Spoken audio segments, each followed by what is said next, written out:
ariko wanteguriye umubiri. Inkuka n'imbaga zo kwishura ibicumuro ntiwazishimye. Niho rero navuga nti ndarengutse kuko ivyanditswe ku nzingo z'igitabo birora kuri jewe, kugira ngo nkore ivyo ushaka wowe Mana yanjye. Atangurira kuri iri jambo ngo imbagwa amashikanwa, inkuka n'imbagwa zo kwishura ibicumuro ntiwabishatse kandi ntiwabishimye. Ibyo byaherezwa hakurikijwe itegeko. Niho rero acavuga ati ndarengutse kugira ngo nkore ico ushaka. Arakura ibya mbere ngo ashinge ibya kabiri. Uko gushaka niko kwatumye dutagatifuzwa n'umubiri wa Kristo, wa Yezu Kristo watanzwe rimwe risa. Iri ni ijambo ry'Imana.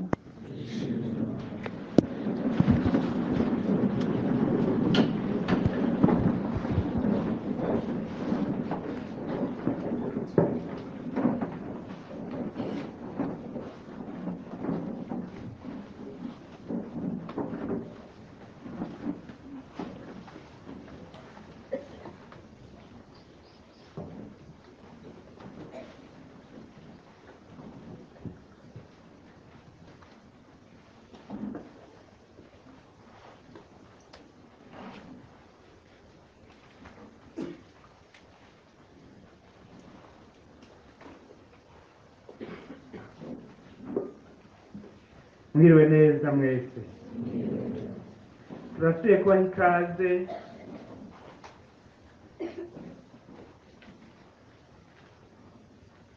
Turasubiye kubaha ikaze muri izi nyigisho mwateguriwe na Renouveau Charismatique muri diocese, zifite ihangiro ngo igihugu caratabagaye kubera kubura ubumenyi. Natwe muri iyi ndwi mwebwe urwaruka twahisemwo kubafasha gutera intambwe mu bumenyi, kandi gufasha umuntu gutera imbere mu bumenyi, mu kumenya ukuri, ni ikintu gikomeye, kuko umuntu amenya ukuri acabohoka. Ivyo ngira murabizi, kuko ukuri kutubohora ukatugira bidegenze. Utazi ukuri aguma mu muzimagiza, kandi barashobora kumugira umuja bitagoranye, ariko uzi ukuri ntushobora kumugira umuja, kuko ukuri kuramubohora. Muri iyi ndwi rero dushaka kubafasha gutera intambwe mu kumenya ukuri kw'ibintu n'abantu, kugira ngo ntihagire na kimwe kibagira abaja, ntihagire umuntu n'umwe abagira abaja. Intambwe twashimye ko mutera uyu munsi mu vyerekeye ubumenyi ni intambwe yerekeye umubiri. Ijambo ry'ihangiro ry'inyigisho ni wanteguriye umubiri. Wanteguriye umubiri.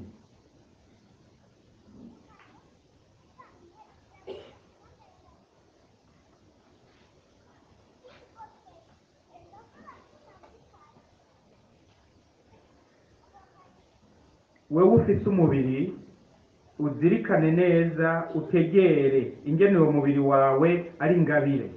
Dushaka kubimenya neza ko umubiri wawe ari ingabire, ingabire ikomeye. Ubone mbere kunezerwa no gukengurukira Imana yaguhaye umubiri. Uti none nobwirwa n'iki iyo ngabire? Iyo ngabire ivuga iki?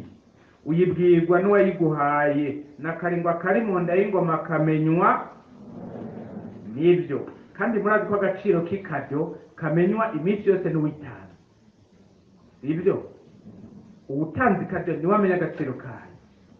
Nk'ubu umubiri wawe rero ukubwira icyo agaciro kawe, surya awugusabye ngo awikoreshereze ikintu. Siwa kubwira agaciro kawe. Surya awuravye awukeneye avuga ati cyo murya mubiri no kwikorera ikintu. Siwa kubwira agaciro k'umubiri. Surya ukoresha muri publicité kugira ngo yigurishirize ibidandaza. Umubiri wawe agaciro kawo ukabwirwa n'abo bantu, ukabwirwa n'uwawuguhaye. Nico gituma rero muri iyi nyigisho dushaka kumenya agaciro k'umubiri tubyigishijwe n'uwawuduhaye. Agaciro n'ingabire y'umubiri wawe.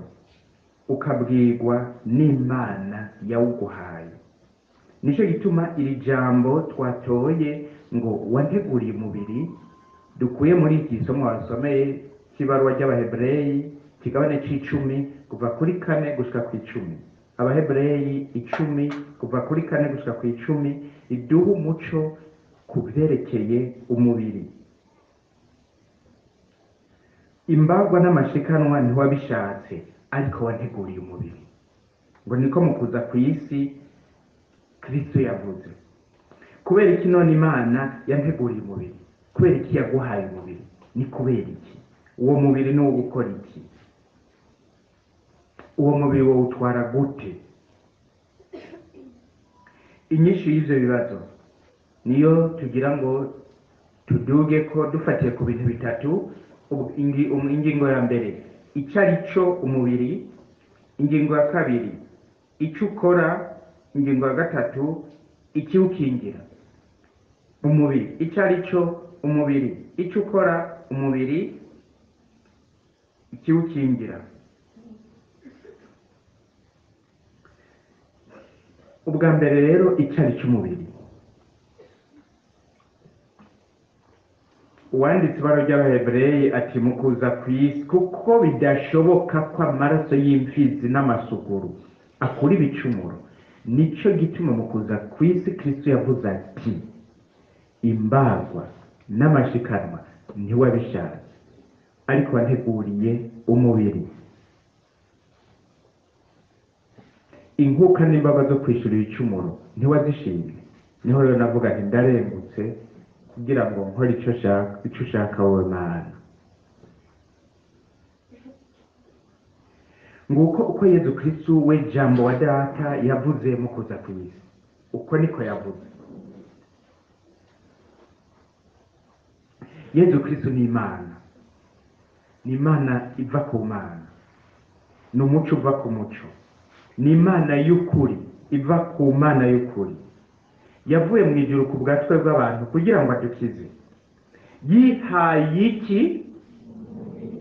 Yihaye umubiri mu nda ya Bikira Mariya ku bubasha bwa Mutima Mweranda. Uyo mubiri wiwe niwo utumurikira tukabona natwe gutegera icyo umubiri wacu uri. Naco ngiki mu ibaruwa ry'Abakolosi ikigabane cya 2 akarongo k'icenda dusoma ngo Colossiens chapitre 2 verset 9 ngo mu mubiri wa Kristo niho umwuzurira wose wa kamere y'Imana utsimbataye. Mu mubiri wa Kristo niho umwuzurira wose wa kamere y'Imana utsimbataye. Umwuzurira murumva icyo aricyo, cyane cyane abanyagatumba n'abanyakibenga. Mu mubiri wa Kristo niho umwuzurira wose wa kamere y'Imana utsimbataye. Mu gifaransa avuga ngo en lui habite corporellement toute la plénitude de la divinité. En lui habite corporellement toute la plénitude de la divinité. Uwamye ari Imana ubwa mbere hose yarihaye umubiri, gutyo umubiri awugira ingoro nzima y'ubumana bwiwe, araba umuntu w'ukuri kandi ataretse kuba Imana y'ukuri. Ngiyo rero insiguro y'ukuri k'umubiri. Ngico icarico umubiri wa Yezu Kristo, ni ingoro nzima y'ubumana bwiwe. Ubumana bwa Yezu Kristo buri mu mubiri wiwe, kandi ubumana bwuzuye buba mu mubiri wa Kristo. Imana mudashikirwa yarashimye gufata umubiri yigira kugira ngo umuntu ayishikire nayo imushikire. Ubu Imana yacu ni Emmanuel, ni Imana kumwe natwe. Kubwa Yezu Kristo we Mana yihaye umubiri mu nda ya Bikira Mariya. Mu kuza ku isi rero, ngo mu kuza ku isi Kristo yavuze ati inkuka n'amashikanwa ntiwabishatse kandi ntiwabishimye, ariko wanteguriye umubiri. Niho rero navuga nti ndarengutse kugira ngo nkore icyo ushaka wowe Mana. imana data yateguriye umubiri umwana wayo w'ikinege kugira ngo ube ingoro nzima y'ubumana, gutyo imana ininahazwe mu mubiri wiwe. Nguko ukuri kwerekeye umubiri wa Yesu Kristo, nguko ukuri kwerekeye umubiri wawe, wa musore we, wa mwigemewe. Ku bwa Yesu Kristo nawe iri jambo rirakuraba. Inkuka n'amashikanwa ntiwabishatse, ariko wanteguriye umubiri, uyu mubiri wawe wawuteguriwe n'Imana data ngo iwugire ingoro y'ubumana bwayo. Nico Adamu na Eva baremewe, nico Adamu na Eva baherewe umubiri, nico nawe waherewe umubiri, nico nanje naherewe umubiri, kugira ngo Imana mu kukurema wewe uri kirema gifite umubiri nico yashatse. Nawe kubera Adamu na Eva baracumuye, barugurira ingoro y'uwo mubiri, bayugurira Shetani, nayo irinjira. Shetani maze kwinjira baciye bumva bameze gute? None ibyo no kuvuga iki? Inyuma nta cyahindutse, inyuma Adamu na Eva nta cyahindutse, à l'extérieur rien n'a changé. Byahindutse hehe? Imbere muri bo. Inyuma nta cyahindutse, bagumye uko bari, ariko imbere hahindutse byinshi. Icyo cyahindutse n'igiki? Ni ukuvuga ko bwa bumana bwaciye bugenda, baca bumva ko bari gusa. Ngaha hari intara zimwe nzi cyane cyane z'ubumanuko, bavuze ngo inkono iri gusa, ngo icupa riri gusa,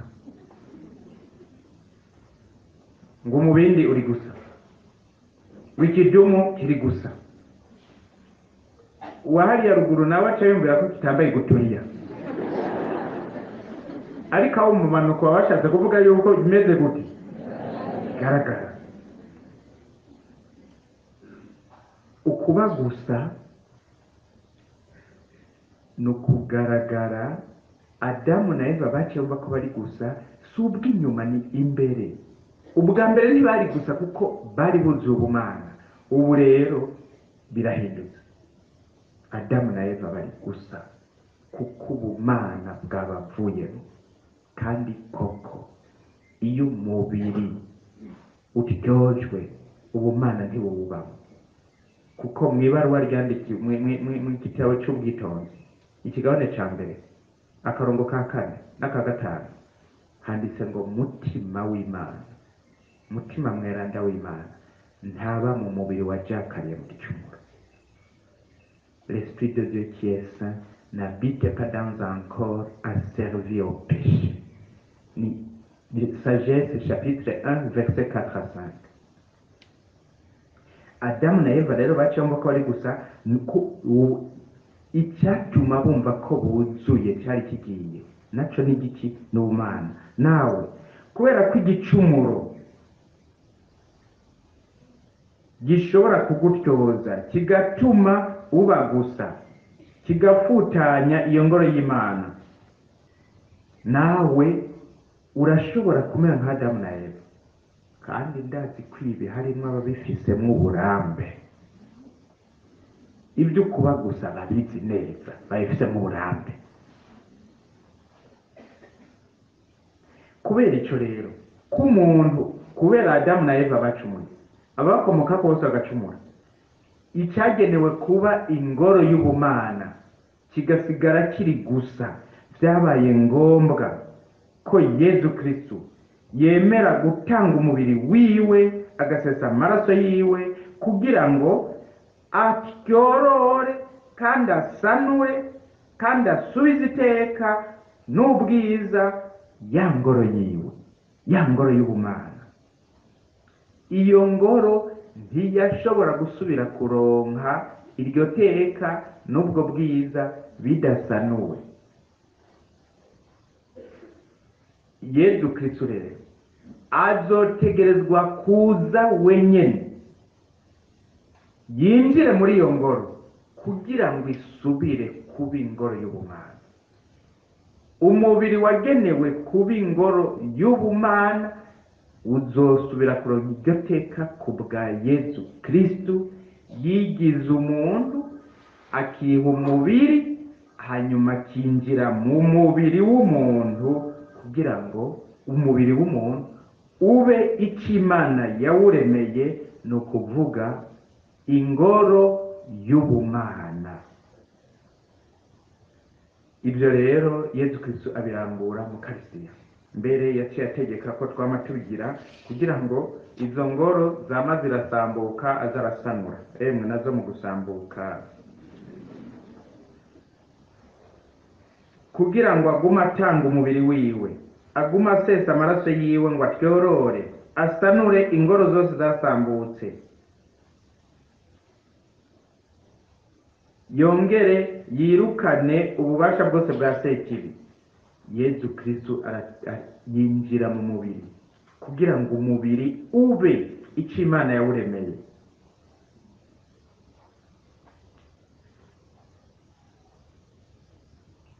Byongeye kandi murazi ko buca babara Yezu Kristo yavuze ngo ubu niho umutware w'iyi si agira ngo atabwe hanze.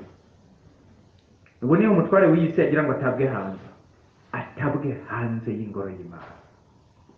Kuko ingoro umubiri Imana yawuremeye kuba ingoro y'Imana, ingoro y'ubumana, ingoro y'Imana, kugira ngo rero uwari yaraje kuyifatira umubiri atabwe hanze. Yezu Kristo yafashe ingingo yo kwitanga kugira ngo yinjire muri uwo mubiri, abo uwagomba kwigarurira atabwe, asohowe, atabwe hanze. Ibyo Yezu yaranguye rero ku Karuvariyo arabirangura n'ubu igihe cyose inkuka yo ku Karuvariyo iherezwa kwa Rutari. Akire muri mwe mwese, iki n'umubiri wanjye, akire muri mwe mwese, iki n'amaraso yanjye. Uko niko umubiri usubira kuba ingoro y'ubumana, kuko mu mubiri wa Kristo niho hakoraniye umwuzurira wose w'ubumana.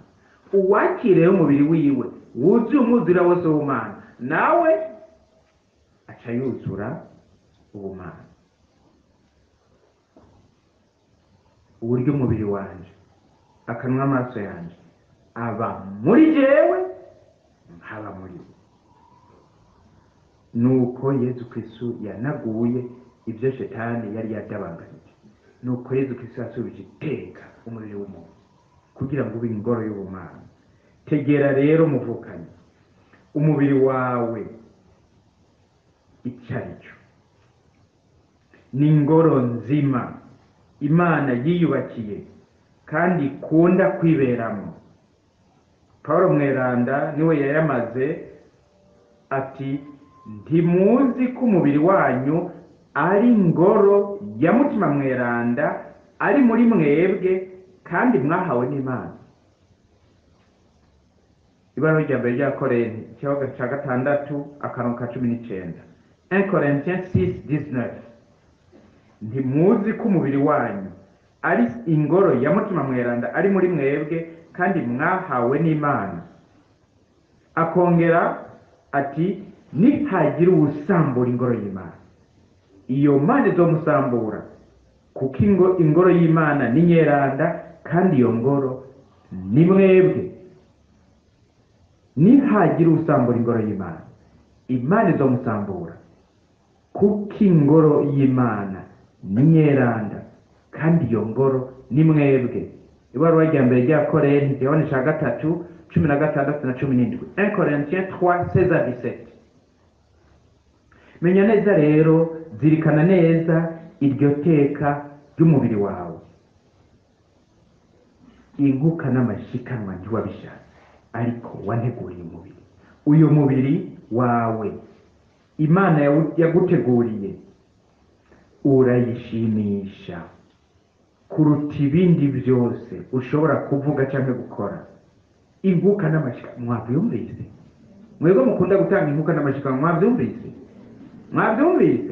Mwebwe mukunda gukora ibikorwa bitandukanye, inkuka n'amashika ntibabishaka, ariko bategura umubiri. Ni ukuvuga ko umubiri ariko shikanwa rishimisha Imana gusumba ibindi byose. Kanatsinda niwe Imana ikunda kwiberamo. Wewe ukunda gutanga amahera, Imana iri mu mahera, Imana iri mu mufuko. Imana yashimye kuba mu muntu, mu mubiri w'umuntu. Uyu mubiri Imana yaguteguriye urayishimisha kuruta ibindi byose ushobora kuvuga cyangwa gukora, kuko niwo yagize yonyine yigiriye kugira ngo uyibere ingoro iserura ubwiza bwayo, ubweranda bwayo, urukundo rwayo, ubudahemuka bwayo. Uyu mubiri niwo ubiserura byose.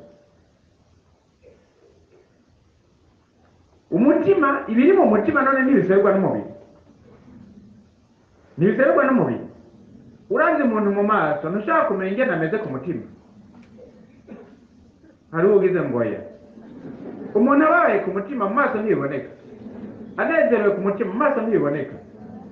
Umubiri uraserura ingene umutima umeze. Ni ukuvuga iby'Imana yashyize mu mutima wacu byose yashimye kubiserurira mu mubiri, biboneke ku mubiri.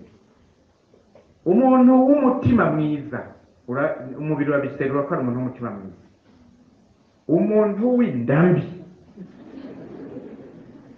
umubiri urabiserura kuko umwanya wose aba ariko ararya ibigori kandi by'imitetezwa, ukabona ko ashimika rwose ngweke. Umubiri rero Imana yawuguteguriye kugira ngo uyo mubiri uyibere ingoro yiberamo, kandi uyo mubiri userure ubwiza bwayo, ubweranda bwayo, urukundo rwayo n'ubudahemuka bwayo.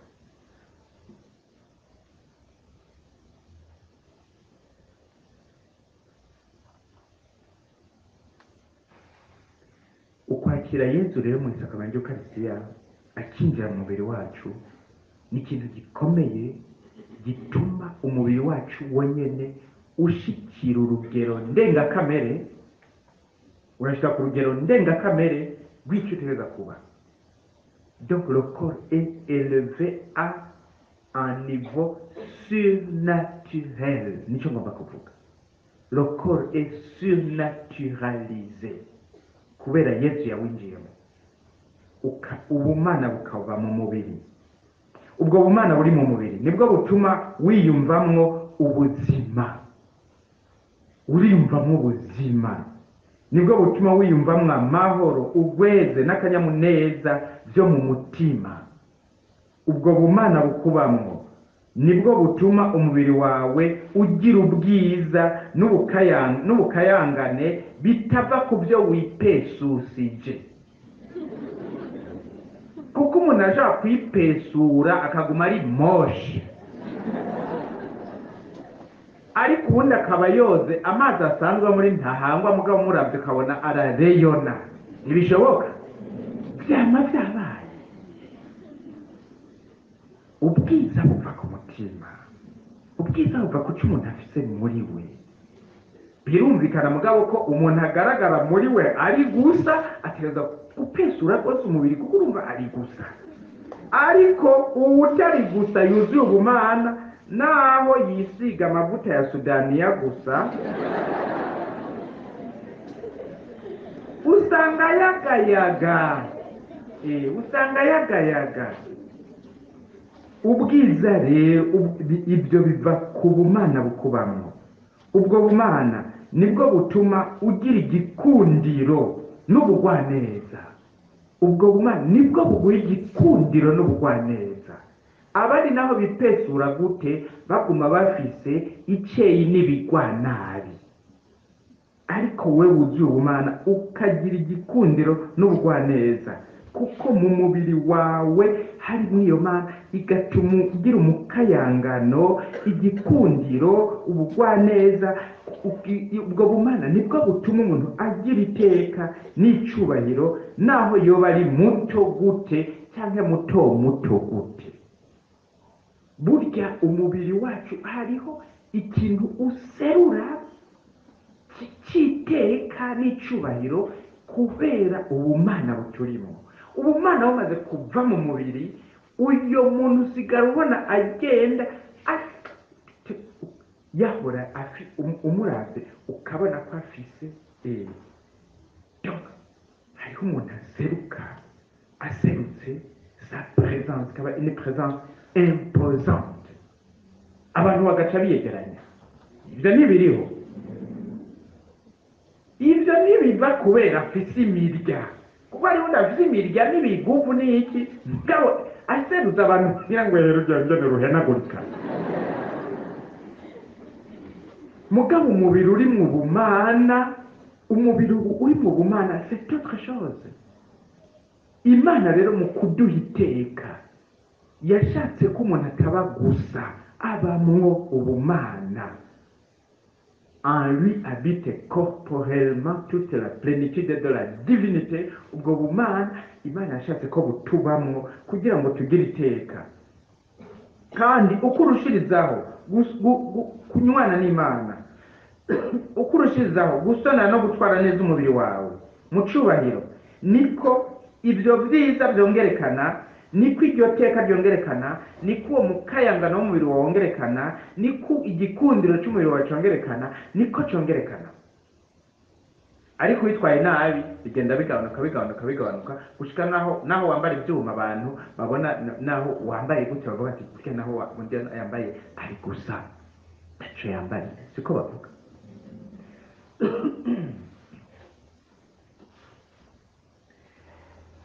Ngicyo rero icyari cy'umubiri, ngiryo rero iteka ry'umubiri. Kirazira rero gufata minenere umubiri wawe, kirazira kuwukoresha ibyo ari byo byose, kirazira kuwujyana mu byo ari byo byose. Uyu mubiri wanje si ibyo ari byo byose byinjiramo, si ibyo byose byinjiramo. N'amavuta nisiga mbanza kuraba ibirimo, mbanza kuraba ayo mavuta ni nyabaki, simfa ibyo ndiye, simfa ibyo nyoye. Mu mugina upfa ibyo usutse, mu mubiri si cyo kimwe. Mu nyabarega utaye ibyo ari byo byose, mu mubiri si cyo kimwe. Ingingo ya kabiri, icyo umubiri ukora.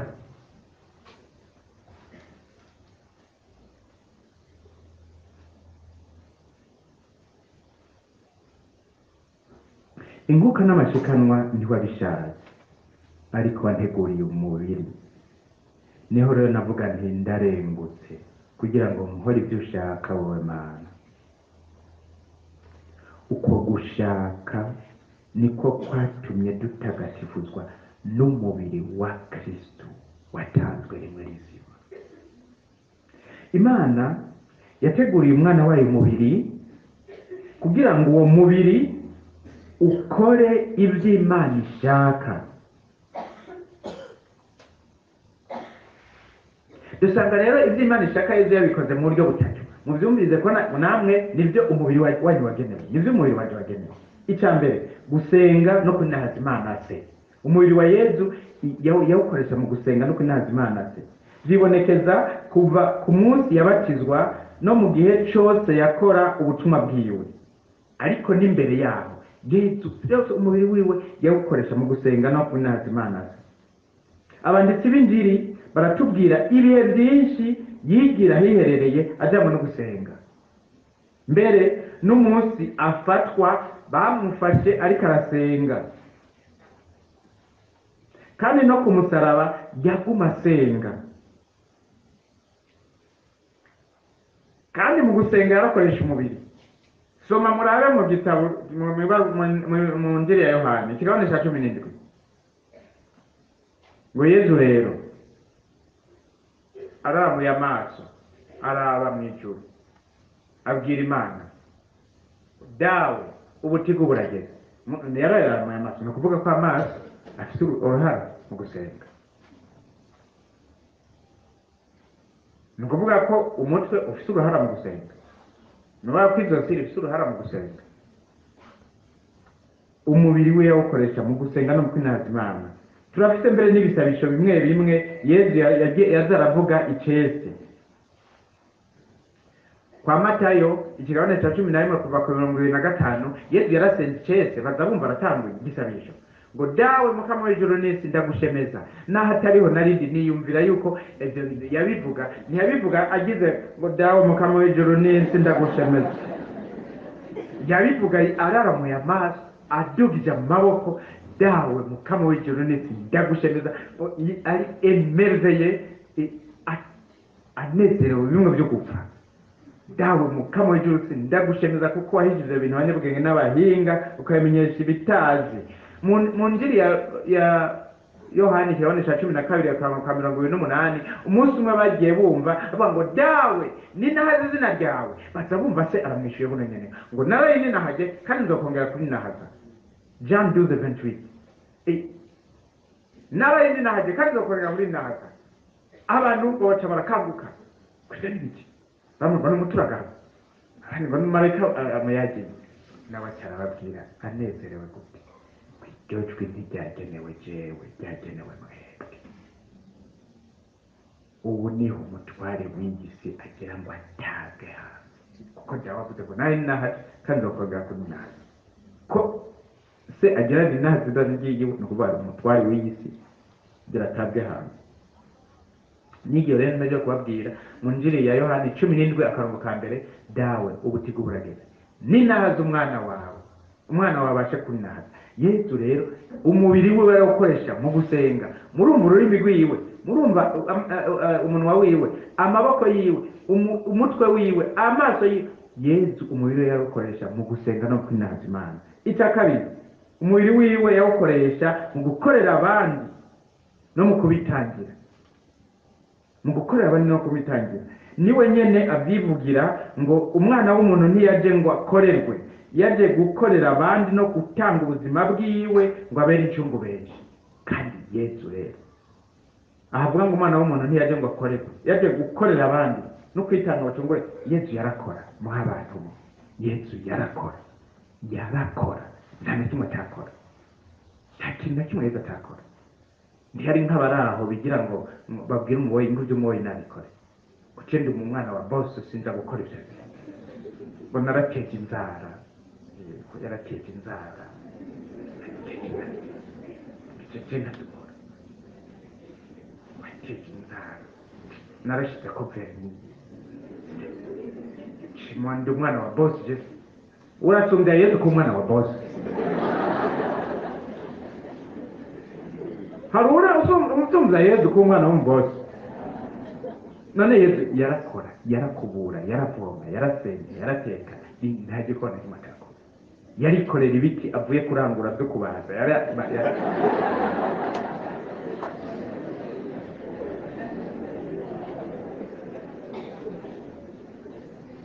nkangura umwana wa boss urasumbya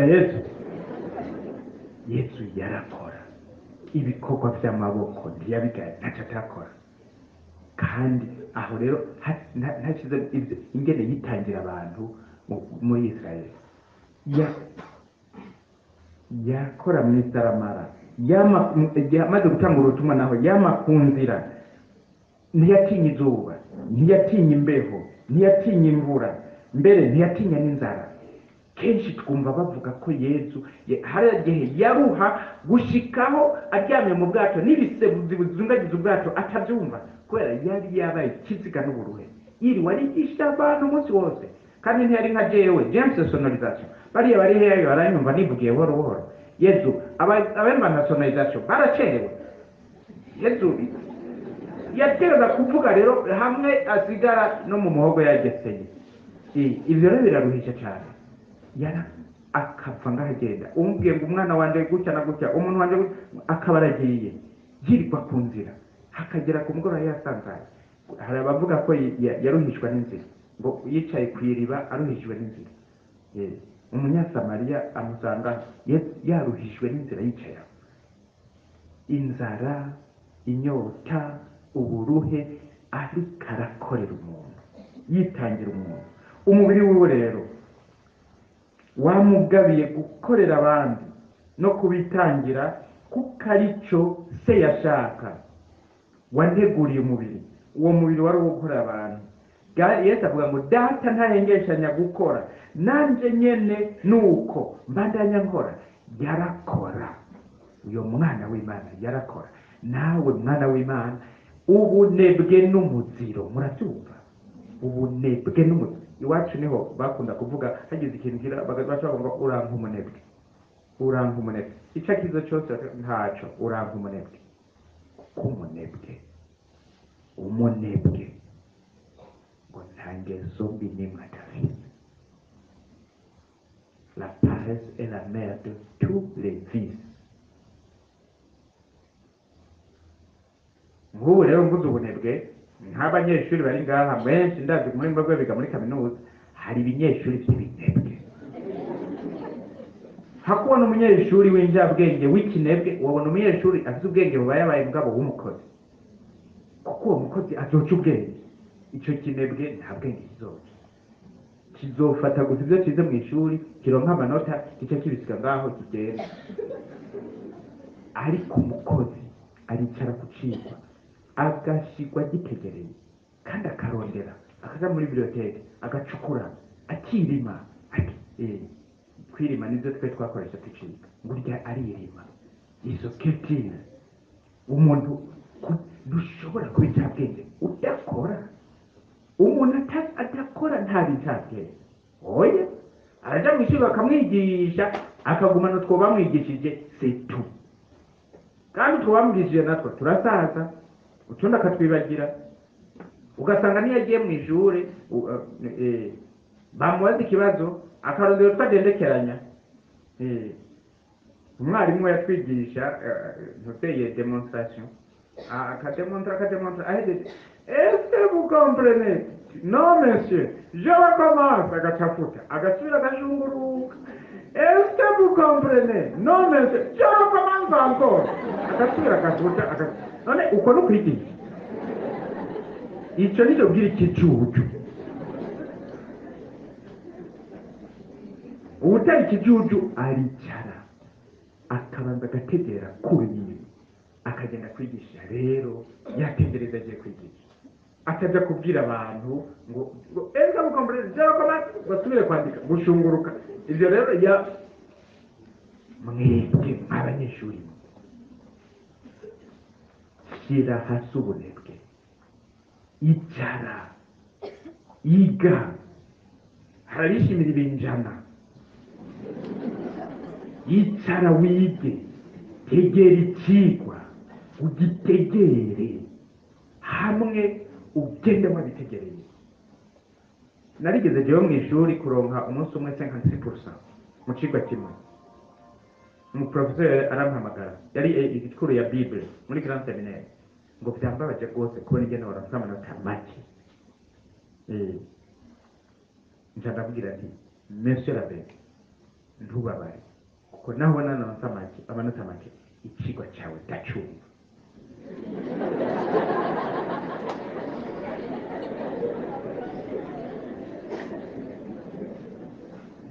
Byashitse ijya Kristo wampaye, mugabo jewe ahare vraiment sukubabesha.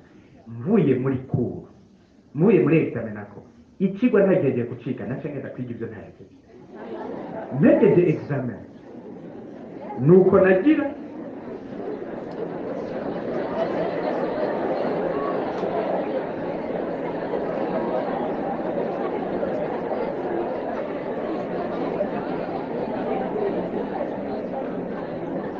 kuko je nagira nti jewe sinigira nigira kuba patiri.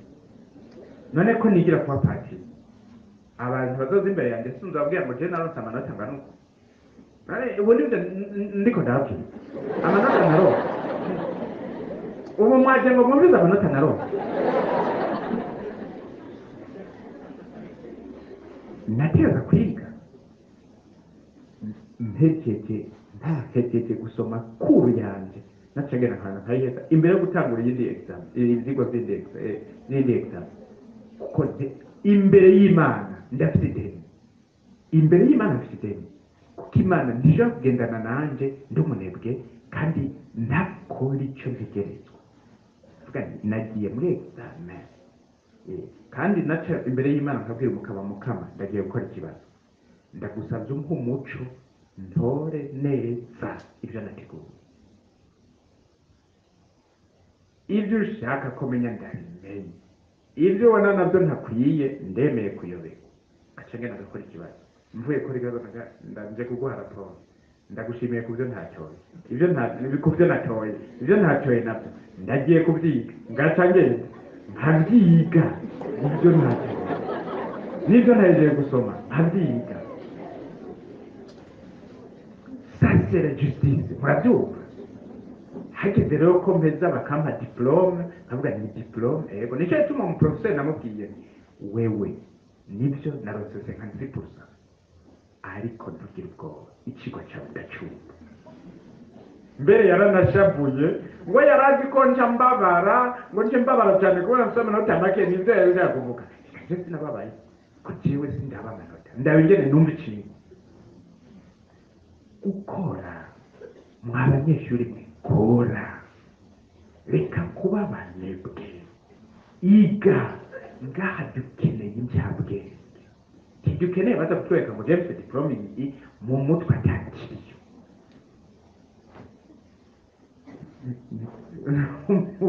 umusoda yitwa Ndiyo niwe bariko barakina ngo atateze umutwe nari bambwiye ngo teze umutwe Ndiyo teze umutwe uteze wowe ishatakiriye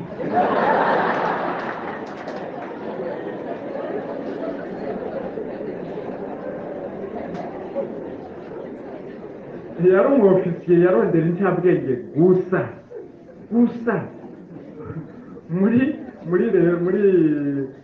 90 combien 80 combien arije hariwe yari chef d'état major niwe yarokita baja kwigisha mu mashuri aba professeur ba mu université niwe yari yabyishinze kubira ni ari ministre de l'éducation nationale nawe iga ngo mon peuple périt faute de connaissance igihugu kirishwe no kubura ubumenyi n'iby'ukuri ukubura ubumenyi ejo Patrick Veneste yarababwiye ushaka kwica igihugu ngena agira atera ubujuju wewe ikintu cya mbere ubwiza kwitwaza ni ukubura umuntu afite ubumenyi hari abashaka kwiga kugira ngo baronke akazi icya mbere gituma twiga si kuronka akazi murabyumva jewe naho ntoronka akazi no kwiga kandi niga amashuri menshi kuko itunga rya mbere ryo kuri iyi si riri ngaha itunga rya mbere ryo kuri isi riri aha ufise aha niwe uri umutunzi wa mbere ufise ngaha niwe uri umutunzi wa mbere urazi icuri urazi iyo uva urazi iyo uca urazi ingene ngo washikane ubukene bwa mbere bw'umuntu buraha nico bituma umuntu nawe yotunga ibingana iki ngaha ari vide n'umukene jembere hako ntunga amahera menshi nkagira ubwenge buke nofuma ntunga make mfite ubwenge sinzi namwe ko ari uko kuko hari abantu bakunda ibintu gusumba itunga rihambaye nabagiye umunsi umwe abantu bari muri retraite wo kubwira ngo aguha amahera uzorinda upfa utayamaze aguca amaguru wo byemera hari wagize ngo je no byemera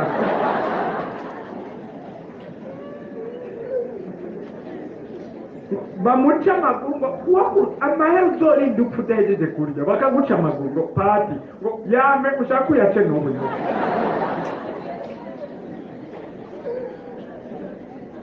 ubwenge nicyo tunga rihambaye jewe hako ngira ibintu byinshi mugabo atabwenge ngira nofuma ntunga bike mugabo afise ubwenge.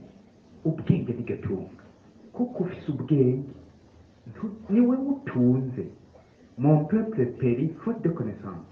Igihugu caratabagaye kubera ko urumenye. none ugira ngo igihugu cacu mu by'ukuri kirakeye. iki gihugu iki mwibaza ngo kirakeye, ntihabwirizwa guhenda. gikenye abantu bafise ubumenyi n'umutima. gikenye abantu bafise ubumenyi n'umutima. dufise abantu bafise ubumenyi n'umutima, itunga riri muri iki gihugu twobura iyo dushira. kandi iryo tunga rya mbere n'abantu, kuko itunga rya mbere ry'igihugu n'abantu si ibintu. mugabo abantu bafise ubwenge n'umutima. nawe rero wewe wahora umunebwe, uyu munsi isezera ubunebwe, koresha ubwenge, ukoresha amaboko, ibikorwa by'amaboko. hari abantu bareka babura ikibateza imbere kubera ko arindiriye ko leta izomuha akazi. wize ngo leta iguha akazi, wize ngo umenye ubwenge bwo kubaho. urabyumva? hirya y'ejo hariho ntuzeye conference ku byerekeye imigambi yo kwiteza imbere. wewe ntiwize ngo leta izi guha akazi, wize ngo ube nta bwenge. haya muciye ubwenge rero birashoboka ko leta yaguha akazi cyangwa ntikaguhe, mugabo ufite ubwenge uzobaho. kuko umuntu afite ubwenge aratunga kandi aramenya ingene aba. muri ntuzeye muri haraheze umwaka duhuye n'umuntu ambwira abahungu babiri biganye, hanyuma umwe n'imodoka nziza cyane, abona uwo biganye ariko arasunika ikinga iri ku bitumbura byinshi. amuraze muri ejo bizo arabona ko ari batarahagarara, arasubiza inyuma, arahagarika imodoka, aramukanya ngo amakuru ngo ni sawa. none ngo usigaye udandaza ibitumbura ngo wowe ukaraye ngo je nkuremo NJ naka. sawa, je nanje nkora ibitumbura nicyo ndandaza. none warabuze ahantu woza kurondera akazi? aka niko nahisemo. ataramubaza ati none burya ibitumbura vrema birakubeshejeho? ati aho bigeza birambeshejeho. uyo rero wo muri ONG ataramubaza ati none woshaka kumbwira amahera wunguka ku kwezi? ati si menshi cyane, mugabo iyo ibintu bitagenze neza ku kwezi nunguka 600,000. 600,000 ibihumbi 600. Wow, ndi wo muri ONG atamuseze. turakoze, numva bizokubesha twara kugira ndakuramo. acagenda arimamata kuko wewe yahembwa 300,000. urumva uyo w'ibitumbura afite le double de son salaire kandi yikorera ivyiwe. nawe akorera ku gitsure cyamukoresha agahembwa 300,000. ubwo si ubwenge? ntitwiga kugira leta iduha akazi, twiga kugira tugire ubwenge. ubwenge buratubeshaho. ingingo icya kabiri, Yezu yakoresha umubiri. icya gatatu nako kwihereza.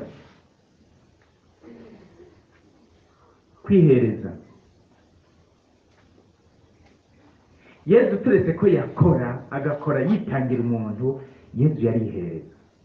ndarengutse ngo nkore icyo ushaka wowe Mana. uko gushaka niko kwatumye dutagatifuzwa n'umubiri wa Yezu Kristo watanzwe rimwe rizima. Yezu Kristo yarazi ko igicumuro cy'isi n'ubuyobe bw'abantu bitegerezwa guhanagurwa no kwishugwa n'inkuka itagira gahonzi y'umubiri wiwe n'amaraso yiwe. tuvuze ko Yesu Kristo yategeza kwishura ni byiza ko mutegera Yesu Kristo yategeza kwishura akatwishyurira twebwe ibicumuro byakozwe kuko igicumuro gikozwe giteza kwishurwa avukanye imodoka ihomberanye iteza kugira umekanisien ayigongora si ibyo isuka igobye iteza kugira umucuzi asubira akayinagura si ibyo ni mugabo kugira ngo bitegere neza nobaha akarero k'ibyabaye ngaha muri paruwasi ya Cangugu hakurya gatoya ya Cibitoke muri paruwasi ya Cangugu umukobwa yitwa Donata yagiye gukora ikintu cyo kwishura ibyo se yakoze iki muri ihonyabwoko ryabaye mu Rwanda se yarishe umugabo arica n'abana biwe bose hasigara umugore n'akana kamwe k'agahungu kari kagiye mu nkotanyi kitwa Alfred hanyuma uyu mukobwa yitegereje ingene uwo mutamakazi umutamakazi mu Kinyarwanda n'umukecuru yiwe ryo umukecuru agenda yikoreye agakono k'amazi n'udukwi ku bitugu ari wenyene asigaye ari karadoga mu nzu iwe kandi yari afite abana kandi yari afite umugabo kandi abo bana n'uyo mugabo bagandaguwe na se uyu mukobwa aravuga ati no ntibishoboka Paul se yaramaze gufungurwa kuko yahejeje ikiringo cyo gufungwa kuko mu Rwanda harageze igihe uhejeje igice bagacamurekura kuko amaprison yari yabuze ibibanza uwo mukobwa cyarasezera se na nyina jewe ngiye kubana n'ujya mugore ntibishoboka ko agorwa amagorwa nkarya jewe ngo nguma ataca nkora kandi ndi umukristo ayagowe yose ni kubera data acarava iwabo aja kuba kwemu aramubwira ati mukecuru jewe narinde kugusaba tubane ivyo bikorwa byose vyirwa birakuvunagura wari ufise abana kandi nzi ko bagandaguwe na data ngomba tubane ndabigufasha wa mukecuru ati erega mwana wawe ukoze abapfuye barapfuye sindi bubagarure ubu nkeneye uwongwanako aca mugira umukobwa wiwe uyo mukobwa mu gukora kwitanga yasumbye abapfuye n'abakiriho mugabo umunsi urizina wa muhungu Alfred ingwani imaze guhera neza araza mu ikonje asanga uwo mukobwa ari wabo aca akabaza nyina icyo gihudukazi gikora iki ngaha igihudukazi mwese muri bicanisha abatumbicaye cyo muraza kubasigurira icyo gihudukazi gikora iki ngaha nyina ati mwana uyu niwe mbungabunga iyo ataba usimbagire iminsi yose maze iyo ataba usimbagire none se suwe jishe papa nabo tuvukana nikiva ngaha kigenda ukabona agiye umenye ko naje ntazoba wa muhungu arapfa kukireka kiraguma mugabo Patiri Balde niwe yabitubwiye ngo icyo gikobwa icyo hudukazi ntacyo cyamuvugisha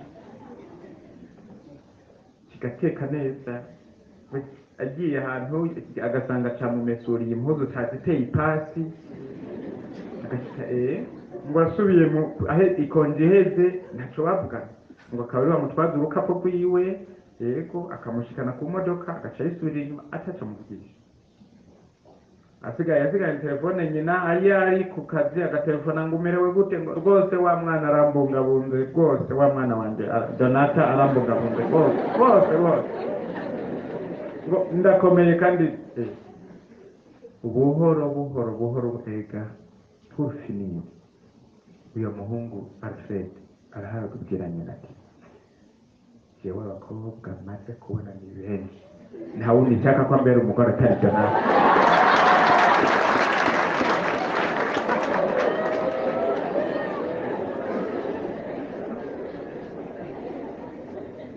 nta mukobwa nari bwabone ameze neza vuba erega baraja gukwa barapfa Donata kandi bamukwa ari mu nzu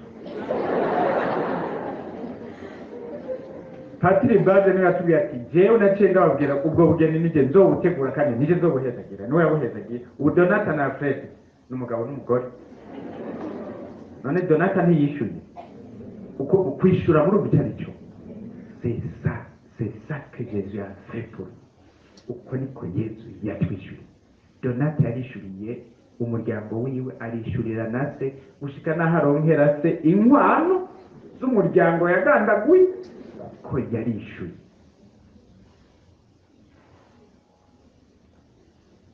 Yezu Kristo rero yarazi ko igicumuro n'ububisha bw'abantu bidashobora kwishurwa, kuzimangana hatabonetse uwishyura, kuko bidashoboka ko amaraso y'imfizi n'ay'amasuguru akura ibicumuro. Abayuda baguma bahereza amaraso y'imfizi n'ay'amasuguru, mugabo ntibidashoboka. Nicyo gituma Yezu Kristo mu kuza ku isi ngo yavuze ngo inkuka n'amashikano ntibabishatse, ariko wanteguriye umubiri. Yezu Kristo uwo mubiri wiwe yashatse kugira inkuka n'imperezwa kugira ngo yishurire bene Adamu na Eva bose ibicumuro n'ububisha bwabo bwose, kandi abanaye kutwishyurira na twebwe mu gihe cyacu.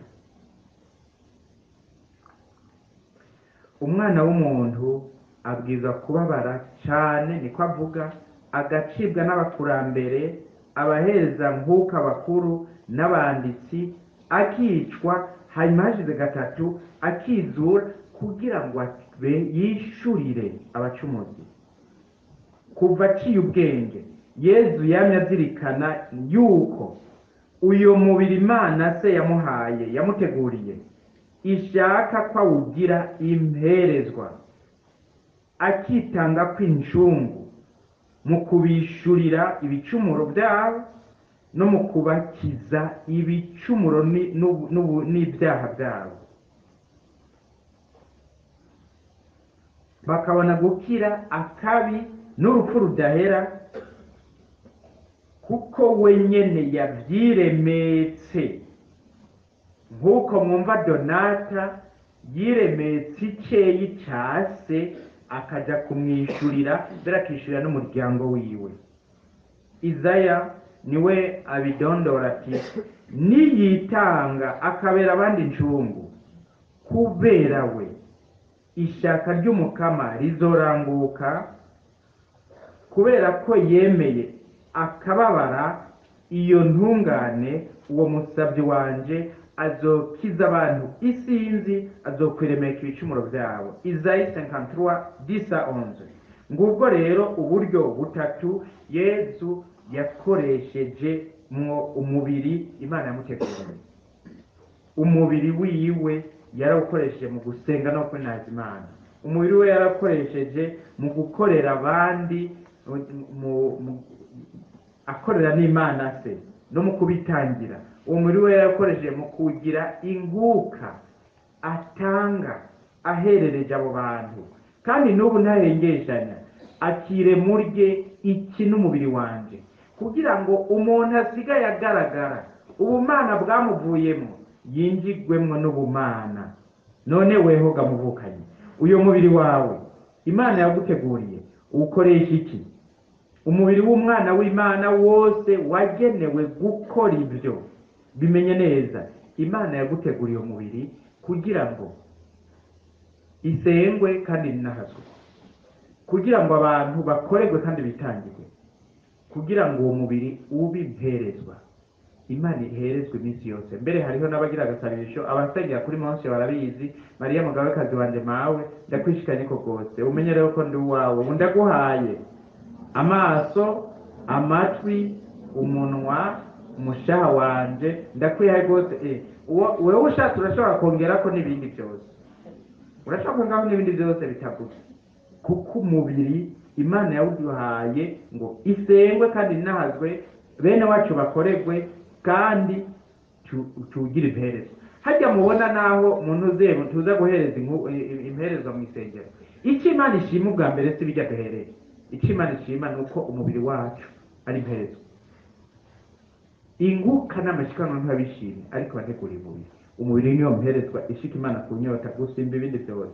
Ingingo zawe rero zose zigize umubiri wawe zagenewe gusenga no kwinahaza Imana nk'uko Yezu yabikoresha, zagenewe gukorera abandi no kwitanga, zagenewe guherezwa Imana nk'inkuka kugira ngo ku bwazo imana inahazwe, ku bw'amaso yawe imana iranazwe, ku bw'amaboko yawe imana ikanazwe, ku bw'umubiri wawe imana ikanazwe, kandi ikaronka imperezwa n'inkuka, mbere n'ibyo uhereje bikaba ikimenyetso c'ingene ubihereza. Nico gituma Pawulo mu ibaruwa ry'Abaromani avuga ngo bene wacu ndabahanuye kubw'ikigongwe c'Imana ngo mwihereze mwebwe nyene nk'imbagwa nzima nyeranda kandi ishika Imana ku nyota. Romains 12:1.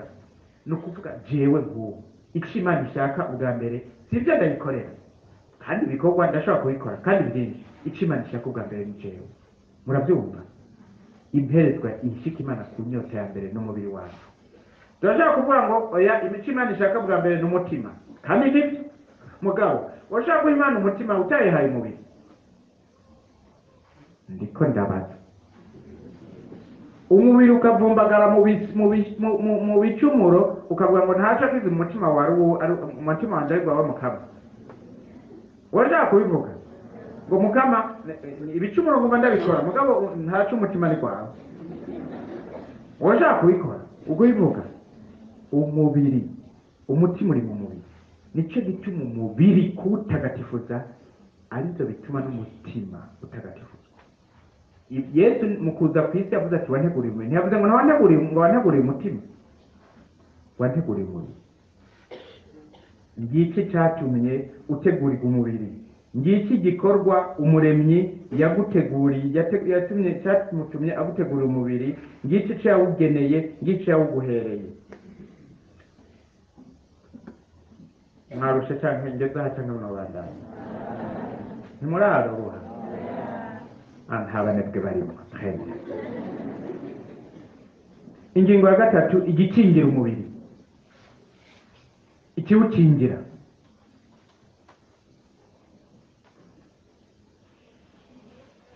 Umubiri wagenewe kuba ingoro y'ubumana, ariko ntushobora kuguma ari ingoro y'ubumana udakingiwe. Ikintu rero gikingira umubiri cya mbere ni ubwere ntegerwa. Ubwere ntegerwa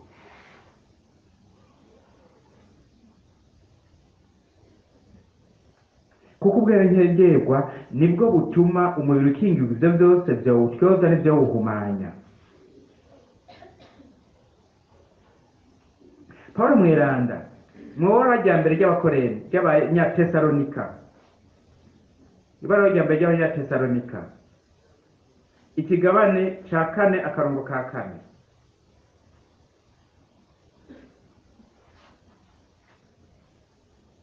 avuga ngo bene wacu musanzwe muzi ya mabwirizwa twabahaye kubw'umukama Yezu uko ameze.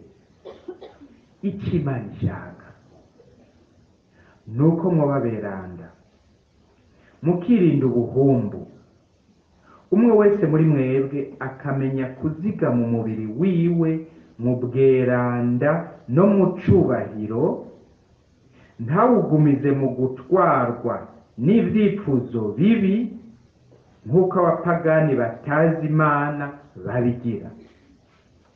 Ikimana ishaka nuko mwoba beranda. Murumva atsimbira abona yiko by'umubiri. Ikimana ishaka nuko mwoba beranda, nuko vugi mukirinda ubuhumbu, umwe wese muri mwebwe akamenya kuzigama umubiri wiwe mu bweranda no mu cubahiro, ntawugumize mu gutwarwa n'ivyifuzo bibi nk'uko abapagani batazi Imana babigira.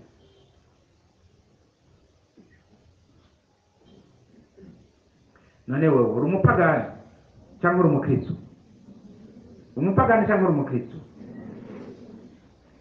Turetse kuri umukristo gusa uri n'umwana w'Imana, sibyo?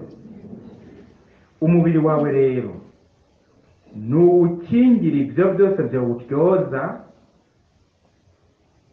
kuko ufite iteka rihambaye.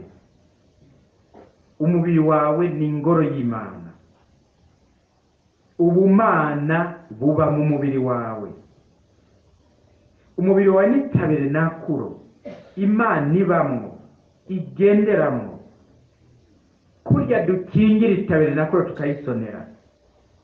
kurya dusonera ikibonesherezo tukagikingira, niko nawe umubiri wawe wowukingira ukawusonera.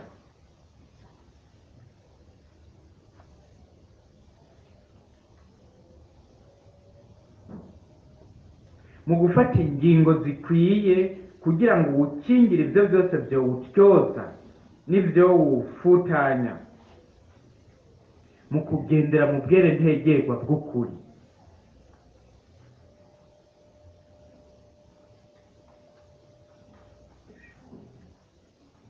waneguriye umubiri, uwo mubiri kugira ngo ugumane iteka ubwizwa kwirinda ibicumuro, cyane cyane ibicumuro ukoresha umubiri. Pawulo avuga ngo ibindi bicumuro umuntu ashobora gukora biri inyuma y'umubiri, ariko ibicumuro by'umubiri bica bityoza umuntu wese, bityoza umuntu wese.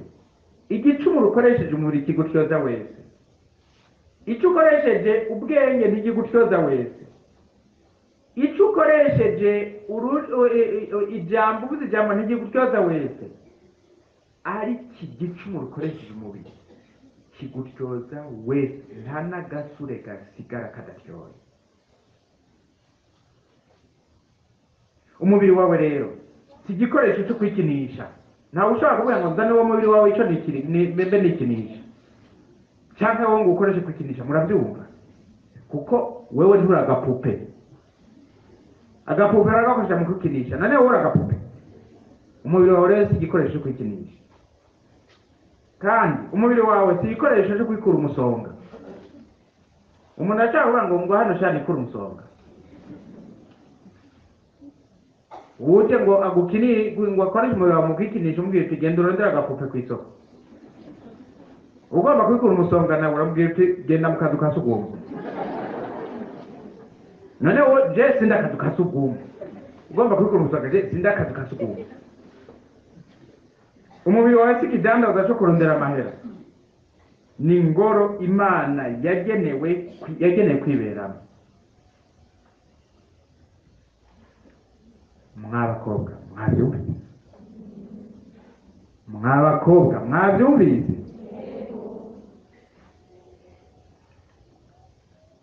umubiri wawe kirazira no kuwukoresha publicity, ngo ukure impuzu wagireshe publicity umubiri wawe,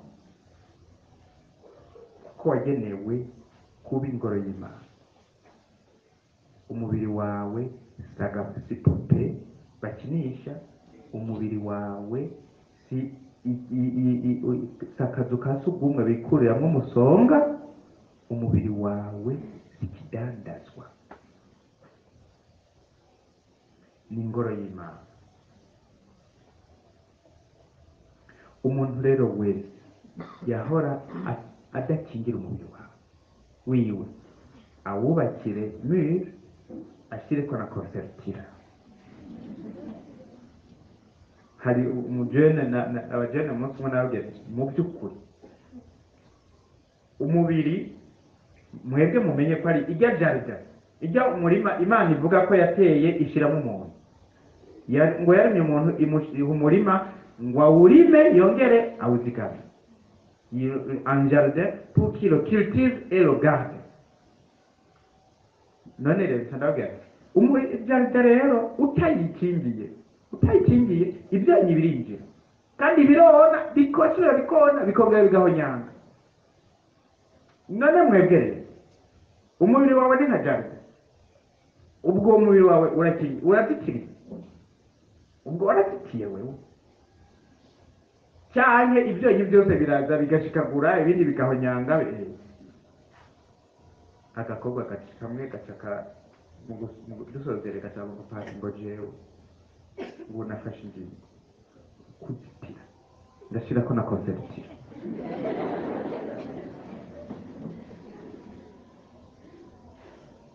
ntihagire ntawe uzosubira, umubiri wanjye ntawe uzosubira.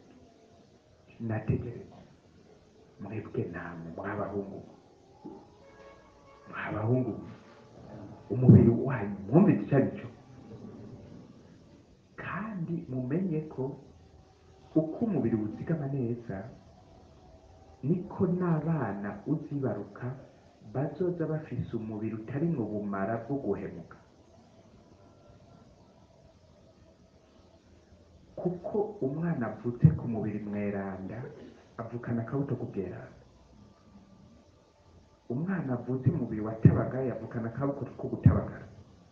Nicyo gituma umubiri wawe ubwiza kuwukingira ukawuzigama mu bweranda.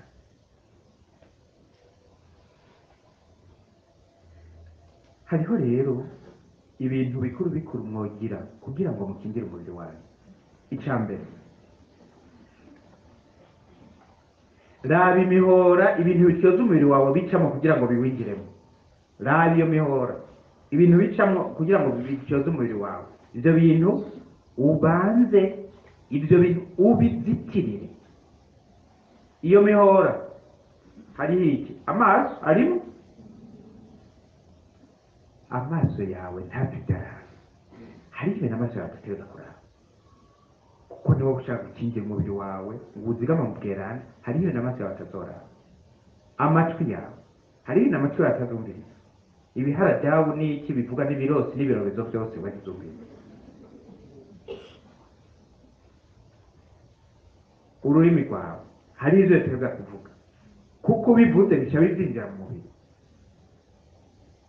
Ubwenge bwawe, hariho ibyo utazogukundira ko bwiyumvira ngo bugume bubyumvira bibihindura. Ubwenge bwawe, iyo mihora, amava no gukorakora, kuko muri mwebwe hariho n'abafite ngo amaboko yaberereye mu gukorakora.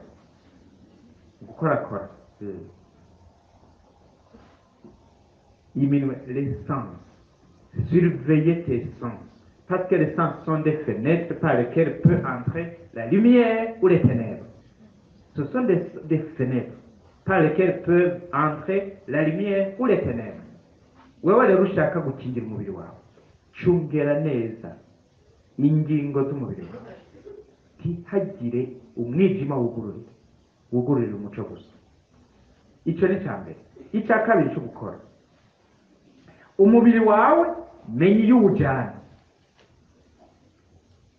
Oya mbanze muri icya kabiri ahubwo menya ibyo uwushiramo. Umubiri wawe winjizamo ibiki, urya ibiki, unywa ibiki mu mubiri wawe, kuko hariho ibyo ubyinjije mu mubiri biwutabagaza. Ni waba winjizamo itabi, ni waba winjizamo urumogi, ni waba usukamo ibintu nk'usuka mu mugina ukazonga. Harabo bata yavuze ngo narinyoye ndaboreko. None wabaye kubera inyota cyane, uri kuranywa inyota yaheze. Yego, none inyota yaheze unyweye uguma kandi inyota none yego yaheze. None uri umugina baguma basuka kw'inyota yaheze hagari, uri kuranywa inyota igaheza hagari, uri kurarya wahaze. Yego nahaze. None ugumurire uri isiha cyangwa we wahaze hagarika kurya, wahaze hagarika. Ibisigaye utabiriye ntacuba. Hari umugabo ahantu iwacu yagiye bahize n'abantu ngo bari imikate ijana, kera bakize imikate y'ifaranga. Ararya bambaye mu mikate ijana biyimara, yasigaye 60 gusa yiramunaniye. Kabo kubera iyo mikate yagira apfe, yakijwe n'iki? Umugore we yavuze ngo yagiye kurya sinahora neza icyo kivagundu, aho yaza kurya mikate sinahora neza. Nashaka were yahakuwe na nyina we yaciye amujyana ahantu aramwina.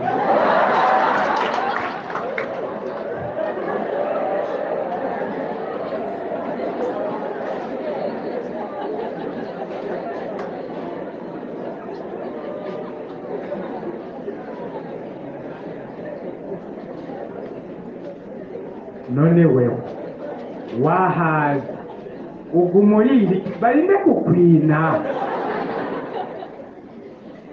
waheze inyota ugumunywera iki? Ibintu twinjiza mu mubiri, wewe umubiri wawe menya ibyo uwuha n'urugero rwawe. ugejeje ku rugero hagarika, wewe nturi siha, we nturi umugina, uri umuntu.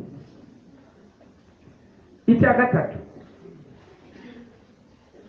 menya iyo ujyana umubiri wawe. Hariho ahantu umubiri wawe kizira kuwujya, kuko uwujyanyeyo ntuvayo ukiri mweranda. Aho hantu murahazi, muranzumva ko hamenya. Je numva bahavuga, nk'ubu ugiye muri boîte de nuit, ugiye muri boîte ugira ngo uvaye ko wagiye muri boîte hariya, muri boîte none ushaka umukobwa mweranda ujya kumurondera muri boîte, ushaka umusore mweranda ujya kumurondera muri boîte. Mbwira ko yego cyane oya. Ubwo muri ko mubivuga ngo munyeza agatima cyane murabyemera. Ni ego cyane ni oya. None kuza aho hantu ata muntu mweranda umuzima afite iteka ajaye ugira ibikiwe, ujyana y'uwo mubiri wawe kubera iki? Uzi ko hajyayo abantu bataye ubuntu, bataye ibanga, bataye iteka, ni kukuja ugira yiwe. Ndabivuze kubera kuko muri iyi myaka turimo hari ibintu tubona abantu ntibamenye ibyo ari byo, mugati bamenye yuko abifite aho biva. Murabona ko hari abantu abajene benshi babona urumogi nk'ubu, murabibona? Ni kubera iki? Ni kubera amabwate n'amabwate. Kubera kuko muri bwate bakoresha systeme ituma abajene batabagara. Muri iki gitabo, igitabo cyanditswe na René Laurent cyitwa Le Démon, Mythe ou Réalité, arabidondora neza ingene imiziki yo mu mabwate itabagaza urwaruka. Muri iki gitabo cyitwa Nouveau récit d'un exorciste, aradondora neza ingene iyo miziki itabagaza urwaruka. Cyanditswe n'uwitwa Don Gabriel Amort, ni umu-exorciste wa diocese ya Roma aheruka gushengera. Ni ukuvuga bavuga bati mu mabwate imiziki bakoresha ifite ibintu bine bitabagaza urwaruka. Icya mbere ni ritme yatunganijwe ku buryo n'utarazi icyo ari cy'ubusambanyi aca yifuza gusambana kubera iyo ritme bita robit. Icya kabiri avuga ati muri iyo muziki bagira le volume sonore. Le volume sonore ni ukuvuga urugero rw'ijwi, urugero rw'umudiho, rurengeye urugero systeme psychique y'umuntu ishobora gusiporta. Mu bisanzwe ngo ushikanye kuri 90 decibel ni mesure du son, ushikanye kuri 90 decibel bica bitangura ku désorganiser le système nerveux. Ubu rero ngo ajya mu mabwate hariho abashikana kuri 120 decibel. Bamaze kuja kuri 120 decibel haca haba désorganisation du système nerveux, abantu bagacashaka kunywa inzoga cyane kuko le système nerveux kiba déréglé, les veines zigaca zidilata, agaca nyotegwa, agacashaka kunywa akanywa kandi atigera ashyira inyota, ugasanga rero biciye bikreya dependance. Icya gatatu bakora nicyo bita les messages subliminaux. Les messages subliminaux ni amamessage bashyira muri disque, umuziki bakashyira kuri mezi bashyira munsi y'ujya muziki wumva, bakawushyira munsi. Iyo message ntuyumve, ariko naho utayumva ikinjira mu bwenge. Ngo le cerveau hémisphère gauche ntiyikapta, hémisphère droit irayikapta, igaciye iyemversa kuko izari kenshi ari inverse, kandi iza kuri vibration ishika kuri 20,000 Hz. ni ukuvuga ultrasonique ku buryo udashobora kubyumva nk'uko twumva n'amatwi mugabo cerveau ikabikapta l'hémisphère droit ikabiredressa igaca ivyinterpreta comme une vérité. Izo messages subliminaux icyo zikora zica zexcita le cerveau igaca isekreta utu substance bita endorphine. Ako ga substance bita endorphine rero muraraba kuri internet musanga ari drogue naturelle. Uko rero ako ga substance kaza le cerveau izira gasokreta umuntu atahora mu rumogi agaca yifuza kunywa urumogi, uwarunwa nawe agaca ayongereza doze, ni ukugwaruka ruriko rurapfa. Ndabasomere gatoye mu mbiri kugira ntihagire ugira ngo nivyo nitoreye, ivyo je nobitora yomba ngo narize bwate sinzi.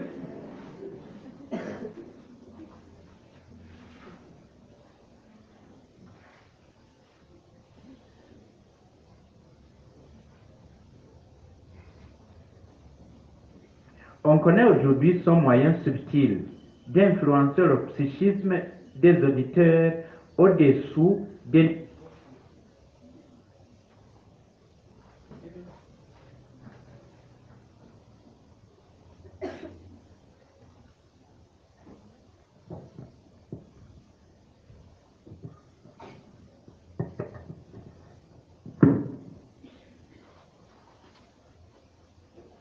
Les messages subliminaux incluent message musanga ico zivuga izo message musanga bazidecoda n'amaappareil spécialisé. Les messages subliminaux incluent la perversion sexuelle sous toutes ses formes, l'appel à la révolte contre l'ordre établi, l'incitation au suicide, l'appel à la violence et au meurtre, la consécration à Satan.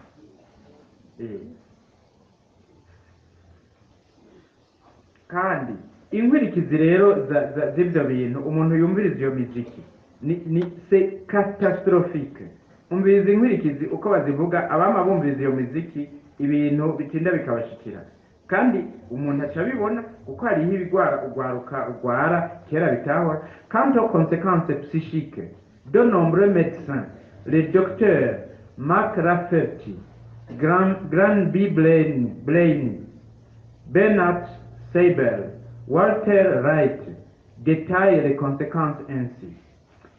Les conséquences de ces musiques, ce sont des réactions émotives allant de la frustration à la violence incontrôlable, la diminution du contrôle de l'intelligence et de la volonté livrée aux pulsions subconscientes, la surexcitation neurosensorielle produisant euphorie, suggestibilité, hystérie et hallucination, les troubles de la mémoire et de la coordination neuromusculaire, les états hypnotiques et cataleptiques, les états dépressifs allant jusqu'à la névrose, les tendances suicidaires, l'automutilation, l'auto-immolation ou l'autopunition, surtout dans les grands rassemblements.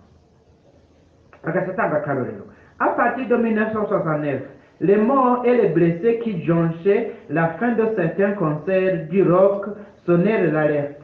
11 à Cincinnati, c'est aux États-Unis, au Colisée Riverfront en 1979. Le cas le plus spectaculaire se produisit au cours d'un week-end à Los Angeles où 650 jeunes trouvèrent la mort. Le reportage en fut fait à la télévision américaine Canal 40 par le journaliste J.D. Aragasoni.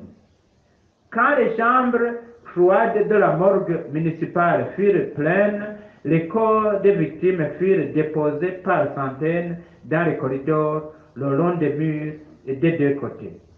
En octobre 1998, familles chrétiennes relataient le drame analogue à Altamont lors d'un concert du Rolling Stone qui avait rassemblé 300 000 personnes aux États-Unis en 1969.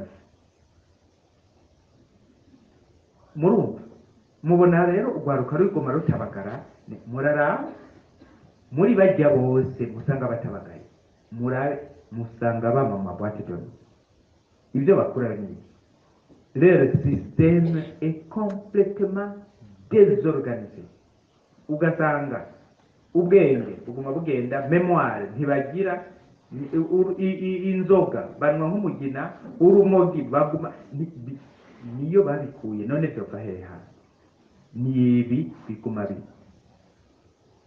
kabo murumva nibo bavyishira kabo mugabo kutamenya mon peuple péri faute de connaissance urende ko ndabibabwiye hanyuma amadisi ubwa kane ariho ubwa mbere nababwiye ubwa mbere rythme little beat ubwa kabiri le volume sonore ubwa gatatu les messages subliminaux ubwa kane nuko murajya amadisque bumviriza hari amadisque aba baza ari consacré à Satan.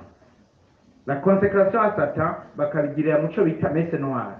Messe noire ni cérémonie abasataniste bagira bakagira ikintu kimeze nk'imisa bakagisomera kuri hotel n'umugore ari gusa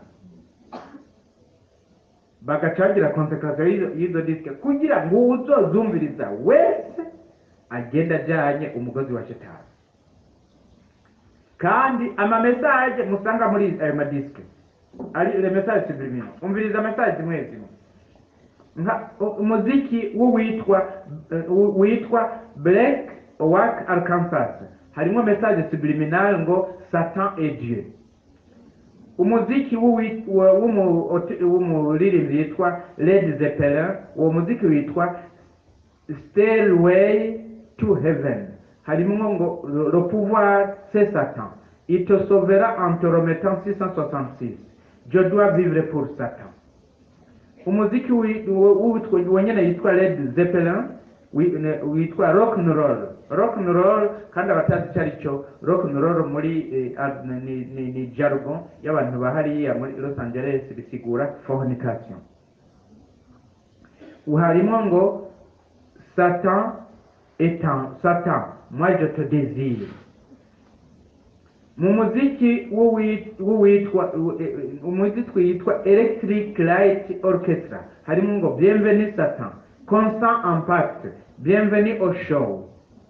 Mu muziki witwa Michael Jackson harimo ngo Satan est en moi. Mu muziki witwa Queen uwo nurimbo witwa One Vision harimo ngo Mon Dieu Satan il est en moi. Mu muziki witwa Rush umuziki witwa Anthem uwo muziki harimo ngo Satan forteresse de l'Holocauste c'est toi que j'aime. Mu muziki w'umuririmbyi yitwa Styx uwo muziki witwa Snowblind harimo ngo Satan manifeste-toi par nos voix. Hanyuma hari n'umuziki wakombajwe hari nk'ikintu bita kiss muramaze kubona KISS murazi icyo bivuga ni combo des ondes initiales bivuga King in Satan service, King in Satan service, roi au service de Satan.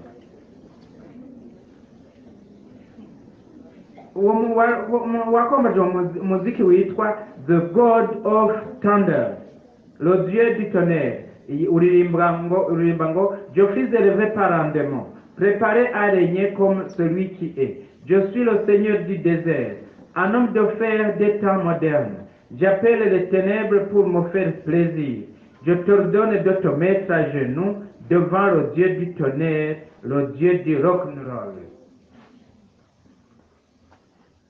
Umuziki witwa Blue Oyster Cult, umuziki witwa Blue Oyster Cult uvuga ngo ne pas peur du suicide.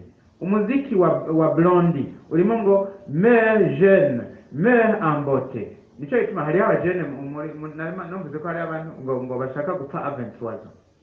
Ngahi Bujumbura narabyumvise ngo 23 le babita namba je 23 meurs jeune, meurs en beauté. Umuziki wa Iron bita witwa Iron Maiden harimo ngo si tu veux voir du sang il y a le tien. Mu muziki wa The Grateful Dead harimo ngo supprime-toi, supprime-toi, supprime-toi. nicyo gituma murabye nk'abajene baraye muri buwate muranumviriza barafata imodoka bakiruka kugira imodoka ayitwara kuri maximum hari abapfiriye hariya kuri noteri kuri radiyo bamwe barabyumviye ibyo ni kubera baraye muri buwate harimo ibi bintu mon peuple périt faute de connaissance mwebwe rero ubwenge ntimubuyobe umubiri wanyu murazi icyo wagenewe mwacumvise kandi ikiwukingira fata ingingo zo kuwukingira kingira umubiri wawe kuko umubiri wawe niwo ugaragaza ubwiza ubweranda iminahazwa n'ubudahemuka bw'Imana umubiri wawe tugire Kristo